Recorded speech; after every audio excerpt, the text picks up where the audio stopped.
Alcool, drogue et fatigue.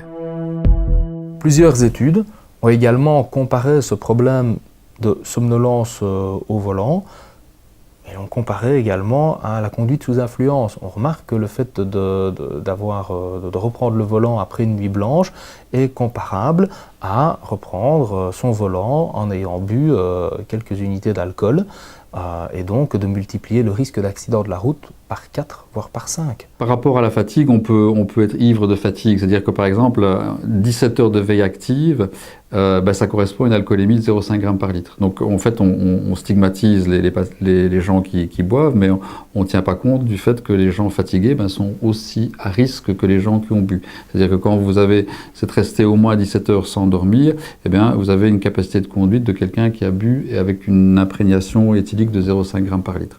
Alors par exemple, on rencontre ça chez les gens qui partent en vacances après une journée de travail et qui prennent la route vers 11h, minuit et qui se rendent par exemple dans le sud de la France ou en Espagne. Il y a des études qui ont été faites sur des aires de repos où on proposait à ces conducteurs de s'arrêter et de dormir et on constatait qu'ils s'endormaient très rapidement, un petit peu comme des narcoleptiques. Ils avaient une somnolence vraiment excessive, pathologique, qui ne leur permettait plus de conduire et qu'on a pu mettre en évidence sur une aire de repos en leur proposant de dormir. Il y a des facteurs aggravants ou des causes qui vont rendre l'endormissement plus propice. On est tous sujets à l'endormissement et à la somnolence. Donc la consommation d'alcool, bien sûr, la consommation de substances, drogues, joue aussi un rôle. Là maintenant, il y a une vraie prise de conscience dans le secteur et qu'on conduit sans être sous l'influence de l'alcool. Néanmoins, on peut toujours être sous l'influence de la somnolence qui finalement va avoir un effet similaire. Donc on n'est pas à l'abri, c'est pas parce qu'on n'a pas bu d'alcool qu'on n'est pas sous l'influence d'une perturbation ici de sa vigilance et donc de représenter un danger pour soi et pour les autres. Au niveau du cannabis, la consommation entraîne des troubles de la vigilance et peut être délétère pour la conduite de véhicules. On oublie qu'il y a une altération aussi des fonctions cognitives,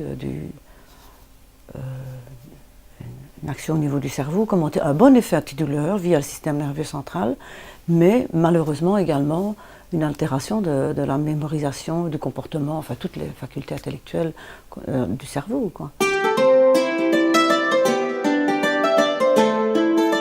Le CECOP ITSRE remercie les différents intervenants pour l'éclairage qu'ils apportent sur ce sujet.